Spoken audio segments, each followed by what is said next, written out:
understand. We'll start with the Pledge of Allegiance.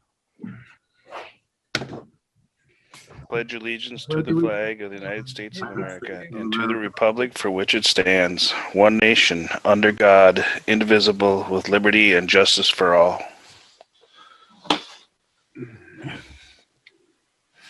With that, we will move on to approving the agenda. I'll have a chance to look at it. Any errors, corrections, or anything before we approve? I'll make a motion to approve the agenda. Second. Motion made and seconded to approve the agenda. Further discussion? Hearing none, we will vote by roll. District 1, Yes. District 2, Yes. District 3, Yes. District 4, Yes. District 5. Yes. Dewey, I think you might be sharing your screen. That easier? Or actually, Greg, I'm sorry. With who? Yeah, I'm trying to get out of there. Okay, I So see. if you go to the, there you go. There we go. Perfect. Next item of business is the approval of the previous minutes, being the board meeting of May 4th, 2021. I make a motion we approve the minutes. I'll second it. Made and seconded. Further discussion? Hearing none, we will vote by roll. District 1, Yes. District 2, Yes. District 3, Yes. District 4, Yes. District 5. Yes. Motion carries. Next item of business is public comment. Do we have anybody online that wishes to make a public comment? I do not see any unusual names. And hearing none, we will move on to the COVID-19 update from Public Health. Good morning, Commissioners. Morning. Yeah. To give you kind of a quick rundown here. First thing I'd note, I mentioned to our committee this morning, if you're watching case numbers, you may be noticed over the last couple of weeks, we've seen a bit of a bump in our case numbers. Some of that may be related to an outbreak that we saw in the La Crescent Hoka schools. When I mention that, I want to make sure that that doesn't really have anything to do with their practice. Bear in mind, any school has a large population of unvaccinated people in the same place. And so we saw a bit of a uptick with that. The other thing that's we've throughout the pandemic experience here that we've seen is the flow of information from our healthcare providers in Wisconsin to the Wisconsin Department of Health, to the Minnesota Department of Health, and then to us has been anything but a smooth trail. And so it can be somewhat erratic at times, and it's really difficult to attribute certain increases or decreases to things that are happening in real time in Houston County. Consequently, sometimes you see a bigger number than you would anticipate, and oftentimes that's more related just to the flow of information than to any specific thing on the ground in Houston County. So if you're paying attention to those numbers, that's some of what's going on. We're seeing that kind of level out right now, which is encouraging. Our vaccination numbers are kind of not very different from last week. Our 16 and over, we're at 64%. That's 7th in the state. We're seeing more company in that top 10 number of counties. Lots of counties that are kind of have the same percentage, where initially there were a smaller number of counties in that group toward the top. That's an encouraging sign as we see more counties and, getting broader vaccine availability and protection there. Our 65 and older population is very high at 95%, placing us fourth in the state. And our total population is at 51% have received vaccine, and that places us seventh in the state. Those numbers, as I mentioned, haven't changed a whole lot over the last week. We have not done any new first dose Moderna clinics for a few weeks now. We are still doing second dose Moderna clinics for those who received their first dose. We generally set those up for about 28 days or so after the first dose. We have a second dose clinic again this Thursday, but again, no new Moderna dose or Moderna first dose clinics since we haven't been able to fill those appointments. The other thing that's worth noting is, I think we've mentioned before, given the way the vaccine comes to us in multiple dose vials and some of the storage requirements, it makes it difficult for us to do little one-off things where somebody knocks on the door, they come in and say, hey, can I get a vaccine? Because that would require us to crack a vial that, for Moderna, that means 10 or 11 doses. And so then we've got to find another 10 people to be able to not waste those doses. Additional news in vaccine is perhaps you've seen that the Johnson & Johnson vaccine was reapproved to be restarted. We have received and will be receiving 100 doses of Johnson & Johnson this week, and we're taking a little different approach with that. Instead of standing up a large-scale clinic for that number of doses at the Four Seasons, we're going to try and spread those appointment times across a broader spectrum and have those done at the Meyer Building, at the Public Health Building in Caledonia. Trying to prove out some assumptions that we have. Prior to the pause in Johnson & Johnson, there appeared to be a fair amount of interest in a one-dose vaccine. And now that it's back available, we kind of want to see whether that interest remains. And as long as it remains, we'll continue to ask for it and set up appointments as it's available. The other big news in vaccines is Pfizer was just approved for school-age children 12 to 15. Pfizer, if you recall, is probably one of the more challenging vaccines to store. You need to have ultra cold storage, which is, I don't know, maybe the North Pole. Maybe where I came from in Bemidji, you can put it outside, but not so much here. And anyway, suffice to say, it's a challenging. It's more challenging for counties that don't have that deep freeze capacity. We are seeing our role in vaccination kind of evolve. And initially, we were a big player in administering vaccine because there was such limited access. That's really changed as now there's way more vaccine than demand. And healthcare providers certainly have availability. Different pharmacies have availability. So there's different options for people to get vaccine. And so we want to ensure access to vaccine. So a lot of that is going to be our messaging, consulting with partners as to where they can access vaccine, working with school districts, and, partnership in administration of vaccine if necessary. Where the schools go, whether they play a role in vaccinating school-age children is yet to be determined.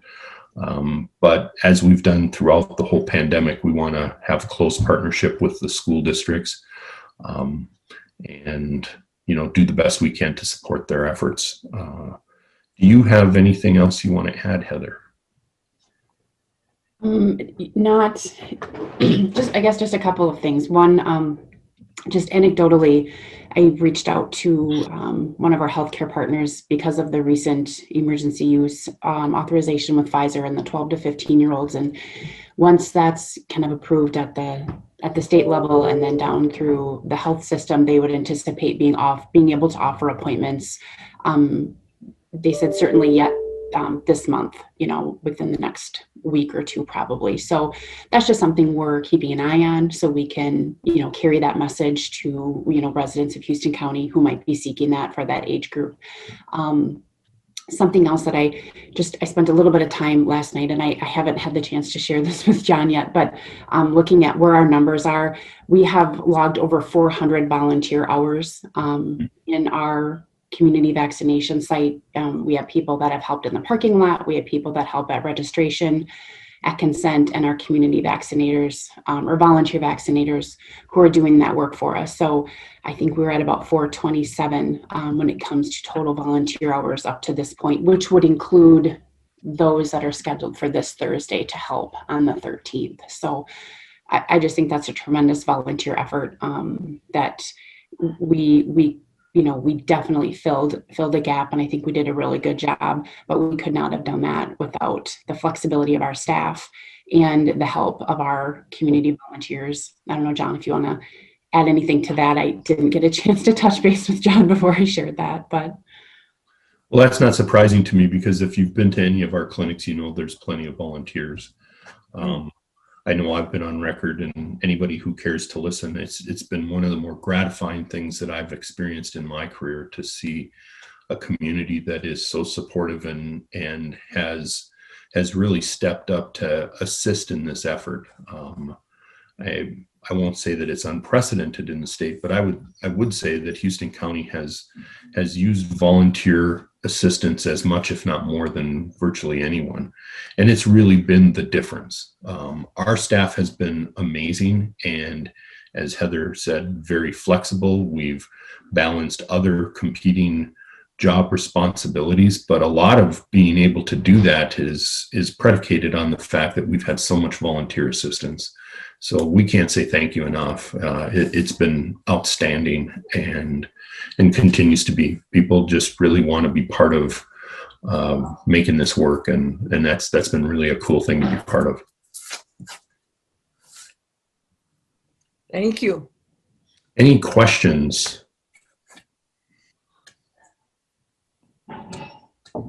Wow. That might be the first, guy. It is. I think I've saturated the market. Thank you, Paul, for the report in the news. And thanks, John and Heather. You bet. You guys have a good one. Keep up the good work. Yep. Next item of business is the consent agenda. We have 8 items on the consent agenda. I don't know if I need to read all of them. If there are any questions with regard to the consent agenda. So there is one update on the consent agenda that Tess let me know about. It's for number 5, Michelle Warner should actually be at step 2. Instead of step 1. Correct. Okay. Doing the agenda. I have one question. The number 8 has to do with is that the sheriff's deputy to replace Dan? Is that the, or is there one other that I'm not aware of? Teresa or Mark? I thought it was following number 7, except the resignation of Dan Coogan, and then followed with the competitive search is what I understood. Yes, we have a second deputy position we'll be looking to fill, commissioners, and we're asking consent to do that out of the current search pool that we have, which is a competitive search. So there's a second one that is in the works of retiring. Resigning, yes. Uh-huh.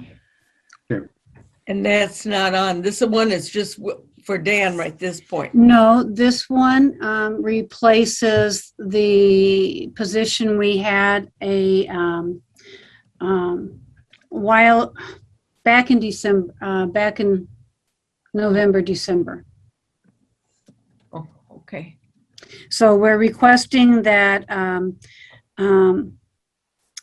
Travis Lapham be hired to replace the existing vacancy we have, and then we are announcing a second vacancy and asking to use the current pool in which to analyze and fill that position. It's good to see Travis wanting to come back to Houston County. Yeah, I was so surprised. I did have a question on number 2. What does it mean to peruse reimbursement for expenses? Why, what, I thought it meant pursue, but I thought it was a. It's a typo. okay. I didn't understand why we were looking it over. Okay, Sorry. nope, thank you. Any other questions?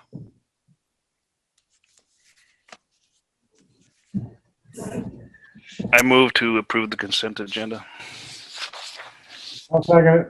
Motion made to approve the consent agenda. Further discussion? Hearing none, we will vote by roll. District 1, Yes, District 2, Yes. District 3, Yes. District 4, Yes, District 5. Yes. I'm a few hours behind yet. I thought you wanted to change districts. Next item of business are the action items. The first one is consider approving the conditional use permit to build a dwelling in La Crescent Township for Anthony Krensky. Aaron. Good morning, Commissioners. This is a recommendation for a permit grant from the Planning Commission based on the application made by Anthony Krensky to build a dwelling on less than 40 acres in La Crescent Township. Your packets have the staff report for this application as well as the findings made by the Planning Commission. They are recommending approval of this application with one condition, that the permittee shall comply with all federal, state, and local laws and regulations. I'll be happy to address any questions anyone might have on this recommendation. I had one as, the drawing indicated that it's gonna be up out of the low spot or dry run. Is that correct, Aaron? Yeah, he's got an existing driveway that's been in there, presumably for agricultural purposes or maybe just general access. It goes through a mapped intermittent stream, not a public stream. And DNR provided comments on the application, and that if he had to do significant rework to that low spot, they might be involved. But as of now, he is not anticipating the need to have to do that. He thinks he'll be able to use the driveway as is. Thank you. Any other questions? Otherwise, we'd entertain a motion to approve. So moved. And can I just for clarity's sake suggest that you make the motion and in doing so encompass the adoption of the findings the Planning Commission made and specify that any conditions that you wish to include in your motion, in this case they're recommending one at the Planning Commission level, are included in the motion?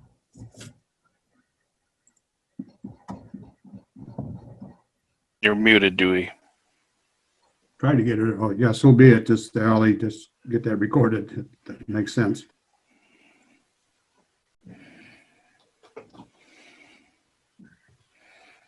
And if he violates a conditional use permit, then we can pull it, right? Because we've had history with issues in this area a long time ago. It would, right, I guess a conditional use permit is subject to the conditions under which it is granted. In this case, though, please do recognize that he would be building a house. So pulling a permit for a house would be a significant action. Okay. Yeah, that'd be significant. It is.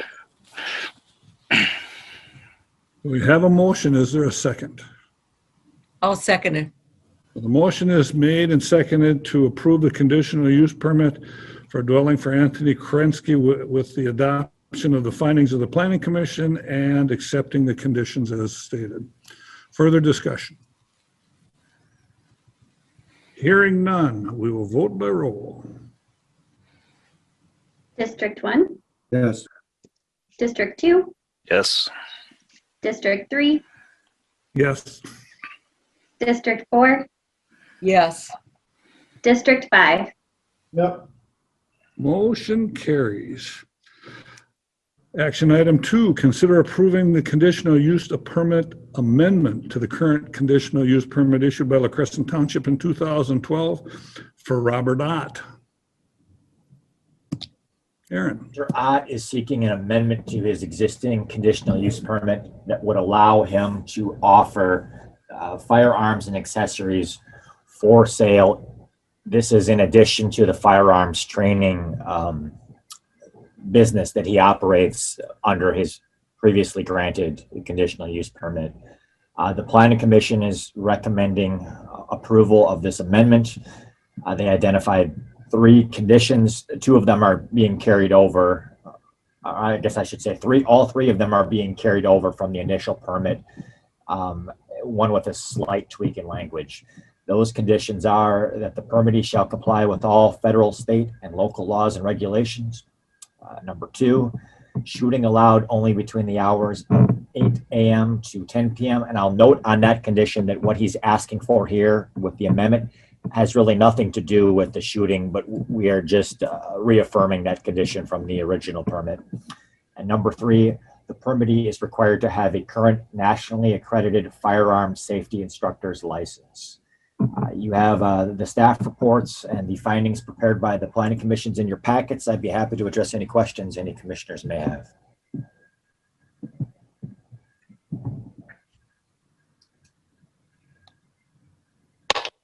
I think there's too much gun usage in this country.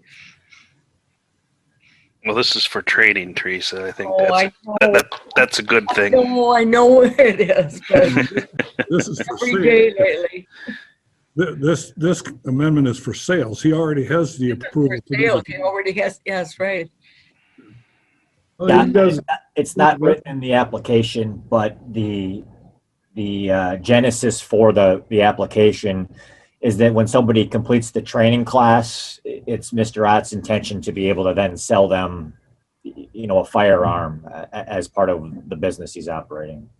So it's not necessarily focused on sales to the public. There will be no advertising, that firearms are for sale. It will be word of mouth and primarily, as he represented it, to the folks who are enrolled and complete his training class.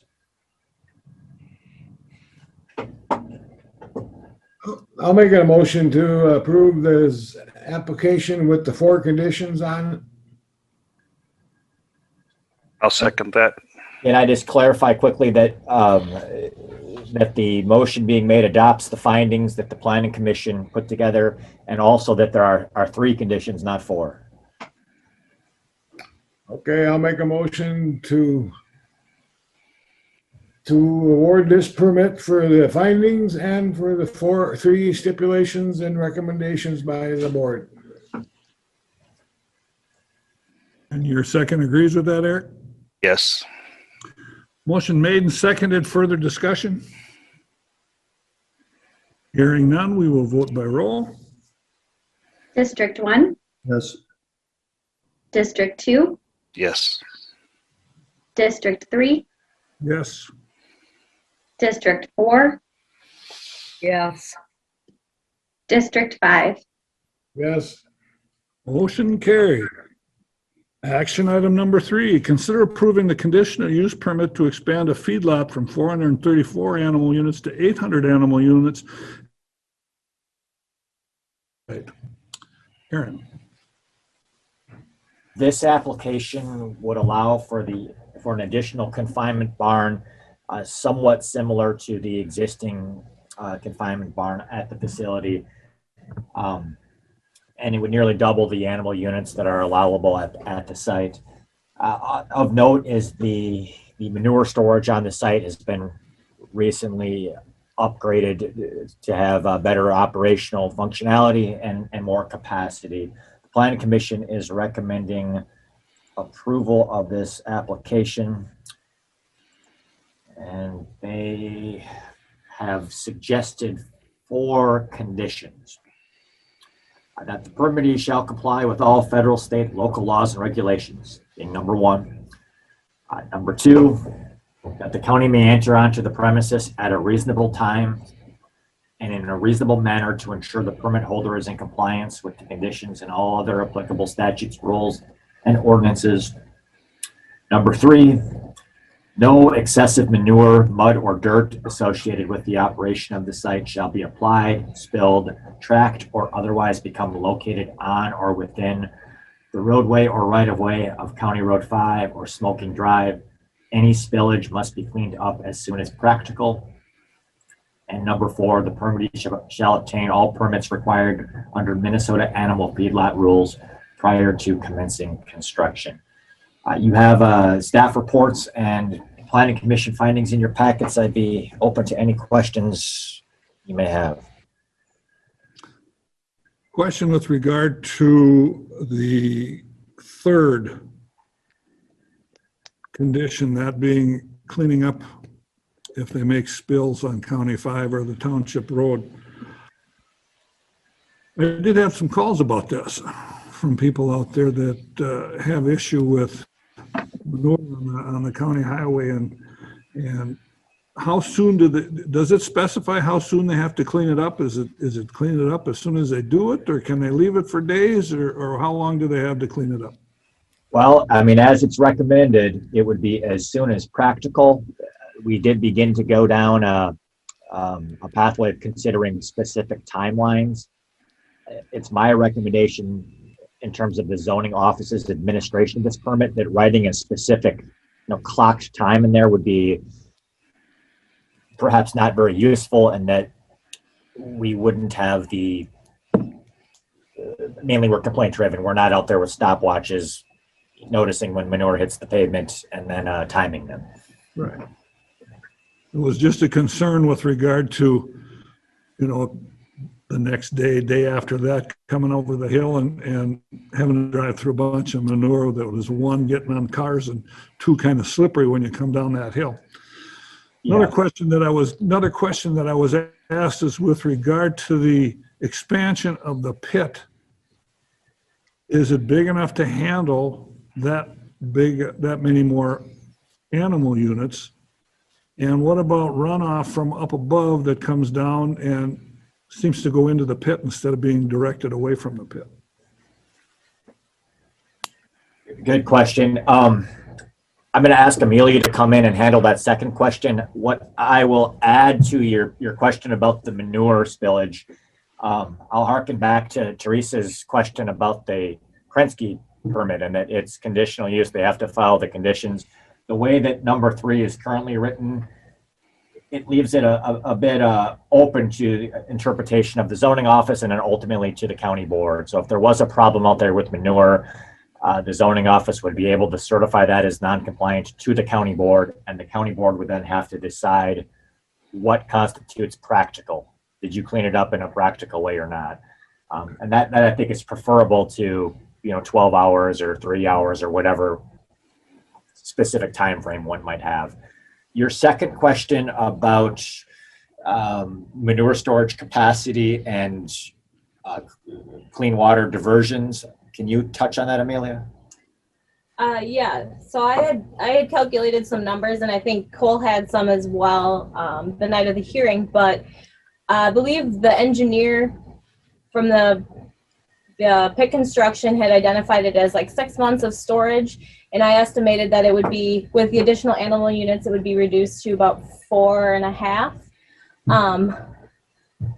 But again, Cole had a little bit different numbers. Also note that the state doesn't require a specific amount of manure storage for any sites under 1,000 animal units. And so they aren't required to have a specific amount. What happens in the case of overflow? Well, then they're in violation of their CUP. So that would be addressed as well. There, in the previous pit, there was a low point on it'd be the northwest side towards the road. That was all addressed during the reconstruction of the pit as well. And so everything should be level at this point. And then I think Aaron touched on the fact that it's just more functional for them now. Previously, they had to go in with a backhoe and actually totally clean it out and get full capacity every year, where now they've poured concrete floors, and so they can go in and actually totally clean it out. So they'll actually be able to use their pit to full capacity, whereas they weren't not able to do that in the past. So what you're saying to me is that this pit improvement is a major improvement to their operation? Yes. Can you touch on the clean water diversions? Yeah, as part of that pit project as well, they did some clean water diversions on the west side. I'm not as familiar with those, I guess, but I would imagine as part of constructing the new confinement barn that they would work in or make them work with what they have constructed or add additional to account for any kind of anticipated increase in water there. I feel Go ahead, Eric. I feel confident that everybody's done their homework on this one, and I'll see if I can get this right. I make a motion, we approve this CUP and adopt the findings of the Planning Commission and adopt all conditions. Oh, you're good. I'll second it. Motion made and seconded. Any further discussion? It seems like it's been very well researched before we did this, so. It's going to be interesting to see if the capacity with 800 animal units brings that down to being cleaned out 3 times a year. Because most of the time it's twice a year. Mhm. Further discussion? Well, I think with all that cement poured in the bottom now, they should be able to get it hauled out a little easier. So it should be a better deal all the way around, I think. But you can't stop mud from going on the highway. I mean, when you got manure, I agree, you gotta get it cleaned up. Any other discussion? Hearing none, we'll vote by roll. District 1, Yes. District 2, Yes. District 3, Yes. District 4, Yes. District 5. Yes. Carries. Item 4, consider approving a $30,000 loan from the county's Economic Development Revolving Loan Fund for Vicki Olson and Kristen Collins, the co-owners of Timeless Creations, for purchasing the building at 108 West Cedar Street in Houston. Allison. Yeah, so we are asking for, the EDA board is unanimously recommending a motion by the County Board of Commissioners to approve this $30,000 loan request from the EDA revolving loan fund. This is actually our first EDA revolving loan fund request since last year with the pandemic. We just didn't do as many as usual. So we are excited to see a request come through again. We think this is a great project. So Vicki Olson and Kristen Collins are co-owners of Timeless Creations. They're actually going to be purchasing a building on Main Street in the city of Houston, where the current workout center is.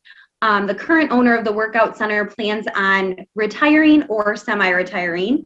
And so Vicki and Kristen are actually going to take over the workout center business. And then they're also going to add in their Timeless Creations business and an underutilized part of that building. So this project is going to retain a business and also add a business to the city of Houston.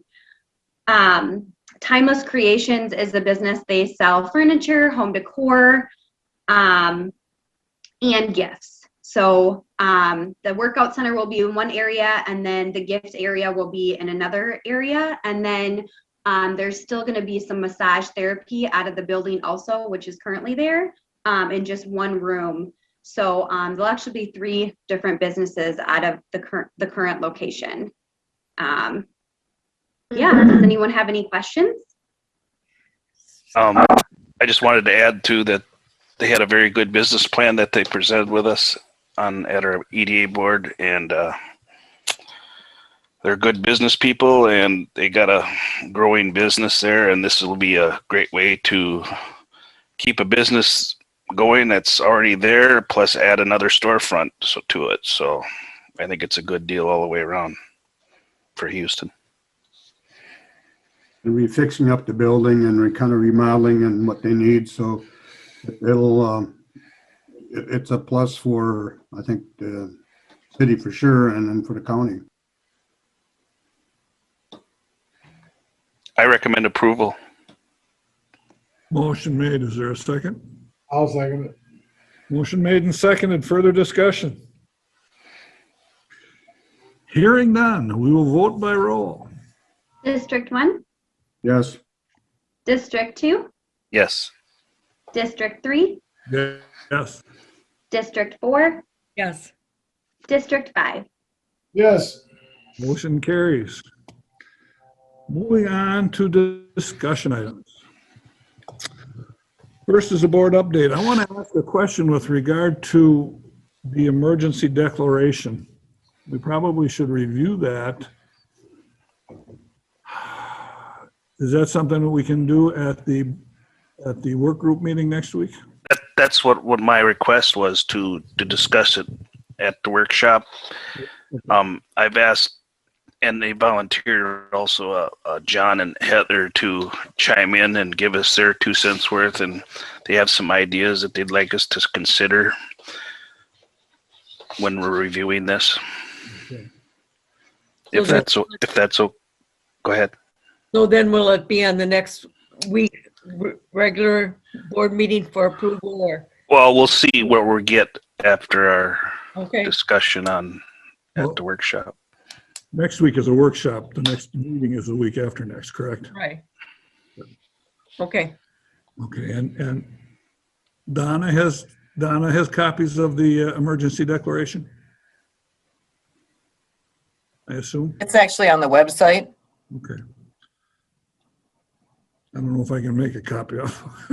I'll try. We'll get you one. We'll get you one. mhm. Okay.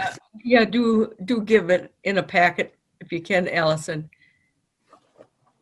So, Yep, I'll put it in the packet. Thank you. I'd like the printed copy too. the other one I was going to mention is, I don't know if the AMC quarterly conference is on June 7th, and it's in person in Lanesboro. Right. So I'm signed up to go. I don't know who else signed up to go, but it's an in-person I meeting. will sign up to go. I plan to go. All right, I didn't yet. okay. Depending on what's going on. All right. That We was need to all. sign up in advance on that? Yeah, I didn't know we signed up in advance for that, but you did, huh? There was a Register? notice that I made notice that I was planning on being there, so. Oh, okay. I'll check it out. But there wasn't a registration that I remember. No. All right. You don't have to register. I just sent back that I was coming. Oh, okay. Yeah, usually you just go and then they bill the county for the people that show up from Houston County. All right, what was that? June 7th. And What then time? It's yeah. 8 o'clock, 9 o'clock? What time? 8 o'clock. 8 Yes. o'clock? Yes. Good morning. So, moving on then to commissioners' reports, which kind of rolls over from the board updates. Dewey and I had our community service meeting this morning with John, Heather? Some noted things as far as some of the things going on with the Health and Human Services and what's going on with them. There's a few things coming up that we might notice. Then I had a meeting last week with Ann Morris from Winona County's Waste and Recycle Program, and I got her information. She's sending me some more. So Teresa, I'm going to probably set up a meeting with our committee latter part of next week, depending on when people can come to get started on that. We will be getting a notice from Sam with regard to a tax issue that's going to be coming up as far as tax court, and he's going to be sending out a memo as far as that's concerned. Met with him about that. I went to the AMC coffee the other day with regard to dealing with conflict. I guess it was okay. It was a coffee, but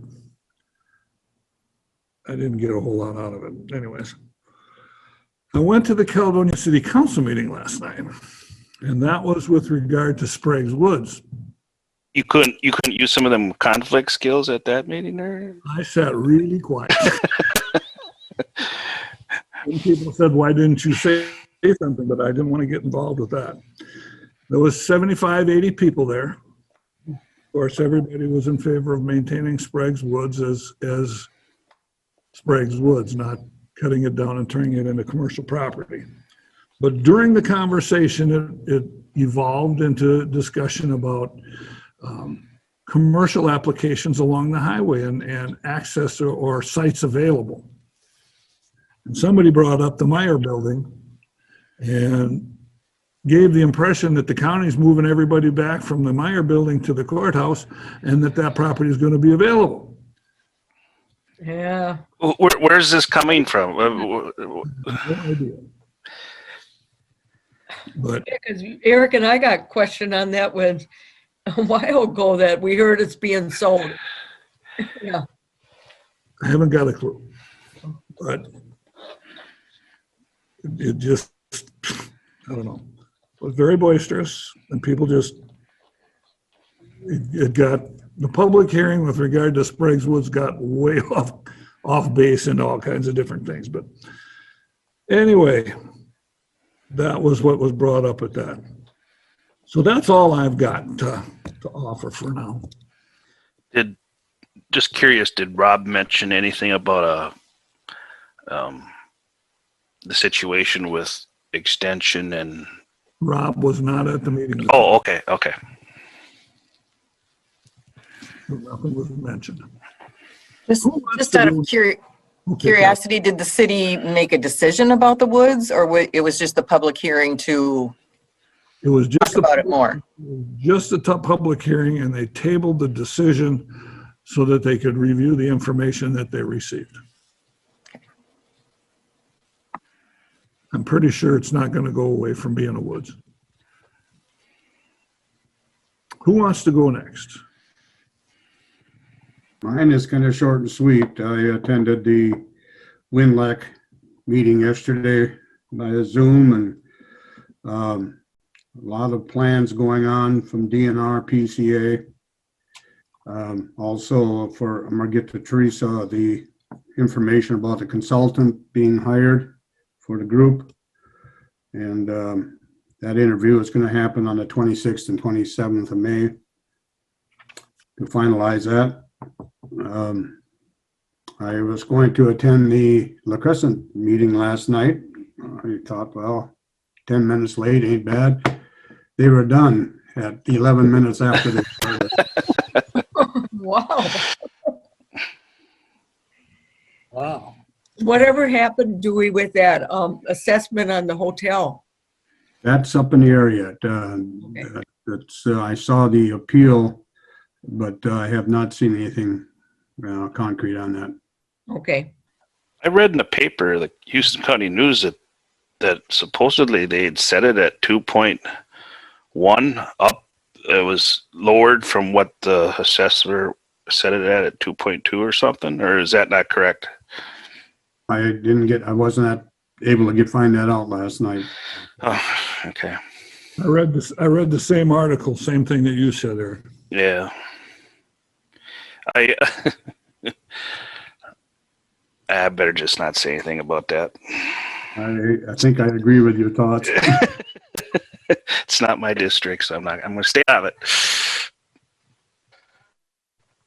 It was an interesting read what they put in the paper as far as what Dick Weezer said, as far as understanding that it's undervalued, but it was built as a benefit to the city of La Crescent to help the Yeah. community, and they couldn't afford to pay the higher taxes. But Yeah, it said it's probably undervalued. yeah. Twice that was said in the paper. And, well, like I said, I'm going to stay out of it. I'm not going to miss any more. They did receive some CARES money too, so. Yep. So who wants to go next? Greg, you want to go before you doze off? I'm halfway there already. I'm gonna get her to bring me more, but she won't. So I just had a meeting Friday. Me and Eric did with the county shop. You couldn't hear very well. It was kind of a poor deal. But everything's going good from what I could take in. Pretty much going right along like they want it to be. No troubles that they had. They didn't say. Did you hear any troubles, Eric? Nothing too major yet, just that, Brian mentioned this morning that it's kind of a mess around there, so they're going to have to go through, they knew they were going to go through this with some inconveniences and messes and stuff, and we just got to keep our eye on the future picture here of how when it's done, it's going to be pretty good. So, yeah, and I sent you guys, I forwarded you the stuff from our meeting and updates I really appreciate that, Eric. and the progress and all that's happening. So it'll be good when she's done. And it's like Dewey said, it's good to see steel go up and take shape. So Yeah. I guess that's about all I got. I'll just continue on a little bit. I don't have much either, but yeah, we had our meeting last Friday. This morning we had our land use committee meeting. Brian brought up a few things about in his department as far as he was asking about whether to be getting this voluntary program for the monarch butterfly situation, and there was concerns about, plus it costs $5,000 a year to join it for monarch butterfly protection, and then it's going to might cause a couple year delay on construction on roads and bridges and stuff. This is being pushed by the federal government, and our recommendation from Teresa and I was to stay out of it at this time. I know there's a lot of private landowners and farmers that are into this, doing these butterfly habitat programs, and I have a neighbor that's done a lot of it. So I think, there is stuff being done privately. I didn't think that we as a county needed to be involved in that right now until it's forced on us. But and then he just updated us on the AET spec company is reviewing the South Ridge Road there for the mediation purposes of the lawsuit with Mount Prairie, and so they're going through that and doing some study work on that, so they'll have something for us on that eventually. There was a little concern about what Mount Prairie's more input than necessary, but that'll be addressed, I'm sure, by the lawyers. But anyway, and then, Mary brought up something to it, and Teresa, if I miss anything, please bring it up. But Mary brought something up about for the passport system and taking photographs, and their equipment is getting outdated, and it's the pictures that they take aren't meeting specs as far as they're pretty particular in their picture taking quality. So they wanted to, she's going to look into do some research on cameras and equipment and seeing what we can do to make improvements, and we do make some money on that. So we'll see what she comes up with and review it at that time. And then Donna's during the tax, she's busy with tax week, a lot of real busy time of the year. And so she's been working with that, and her staff, and DMV has come along real well. They've found some time to catch up on stuff, and they have a little time to help Donna in other areas of the office that she needs. So that's a good thing to see and hear. So Dewey, you had a question, or? I was just thinking on that camera, is that something that is provided by the state or standardized by the state, or I guess I was confused there. Well, it's standardized, I'm sure, by the passport federal government. So there's qualities that have to be met. It's mainly about the background. It has to be white. It can't be blue or pink or whatever. So, and they've tried a lot of things to make that better, but it just doesn't seem to work out. So that's why they're going to try to look into something else. Very good. Yeah, the printer doesn't have any settings on it. So our IT department could not help them with it. So, but Mary is researching it for us. So. And then Aaron and Amelia have been working together, trying to make this transition as smooth as possible, and they're going to be real busy here. They're understaffed, and we're going to try to address that as well with a personal tech to come in and help. And like I said before, we should have a meeting to discuss what we need to do in the future as far as getting some efficiencies and help in that office. I guess that's all. Go ahead, Teresa. I'm waiting for this solid waste committee Right. to address some of it, and we should really do a lot of the redo of that department when as a board to, you know. Yep. Okay. That's all I've got, I think, right now. Okay. Teresa? I had no meetings. I went on a helicopter tour of the Grand Canyon over the weekend. You survived. That's good. It was awesome. Awesome. Yeah. But I saw nothing. Are we missing anything? Do you got anything else? Nope, I'm all set. I was gonna, Eric, you mentioned the DMV. That reminded me, I did not realize that the DMV is now doing the driver's testing in Winona. So we don't have to go to Rochester. You can go into Winona, I'm told, to do your driver's tests. Oh, so that's been changed. That's good. Yep. A great thing as far as I was concerned. Yep. And then I did note that I signed, there was a sign-up registration form for the MnDOT Electric Strategy informational meeting on Thursday, the 20th. About electric cars in the state of Minnesota and strategies on that. And the Houston County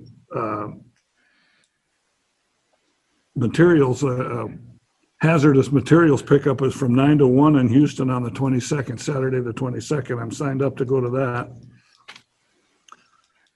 And Yeah, I forgot about that. I was going to respond to that, and I got distracted and busy, so I didn't respond. But I could come in and help. I don't know. Are you taking certain times there, Bob, or what? Are you all day? It was 9 to Okay, 1. So yeah. I would help you go from 9 to 1. I'll come over there. I'll write that in. All I'm going to be good at is traffic control, probably. Yep. I was gonna try and have Michigan, so she won out. No, that's fine. That's fine. That was a good choice, Dewey. Yes. When they do the one on the Crescent Dewey, you can catch that one. We'll catch Very you. good. So, anything else? We got 5 minutes before the 1 hour period. Oh, 54 minutes, we're doing good. I was just going to suggest that at next week's work group session, that you have a discussion regarding the American Recoveries Plan information that we have. Okay, We are considered a non-entitled local government since our population is under $20,000, so our money will be filtered through the state of Minnesota. And they do not have, the Treasury does not have the final amounts out yet for those non-entitled governments. I'm assuming it'll be the same amount that was listed prior. So they expect to have that out within the next 3 days, by right, the end of the week or so. yeah, There have been some documents distributed regarding what you can use it for. There is still a high emphasis on the water, sewer, broadband, but in the other sections, it is a little looser regarding capital improvements or technology updates. So that's a good thing. So we'll Yeah. have a little bit more information next week, and that would probably be a good time to discuss. Perfect, good. No, that's a good idea. We should have that discussion. yes. So, Carol, is it the cutoff for 20,000 people, or is that the cutoff or 50,000? Okay, all right. Right. Just curious. Commissioners, I do have one thing to add. I failed to tell you at land use. Nikki in the License Center is now officially title certified. And what that means is she took her test to become title certified. There was a person that came down from the state last week and gave her the test, and she passed with flying colors. And what that means is any dealer in Minnesota can, who has the software, can issue the titles themselves for their vehicles, so it's quicker when people buy new vehicles. And so they have to come to her, and she has to look over the paperwork and authorize it. So she still, the county still gets the same fees and such. It's just that it's a quicker thing for the dealers who want to give their plates out faster. And so that's really cool. So I'm really proud of her for doing that. And Kat is going to take her certification after they finish up the online test. She's going to do it online. So that's what she chose to do. So she'll be doing that probably next month. But that's a really big plus for the county, is to have someone title certified. So I'm really proud of her for doing that. So I wanted to mention that to you guys. Good. That's good. Good. That's all I had. So if we don't have anything else from the board members or anybody, I will ask for closing public comment if anybody has public comment to make. I don't see anybody other than county people. Well, here's public comment. We would entertain a motion to adjourn. So moved. I'll second it. Well, it took a while to get that second. I'm surprised. Motion made and seconded. Further discussion. I have time delay. Jet lag. Yeah. No other discussion. We'll vote by roll. District 1, Yes. District 2, Yes. District 3, Yes. District 4, Yes. District 5. Yep. Motion carries unanimously. We are adjourned.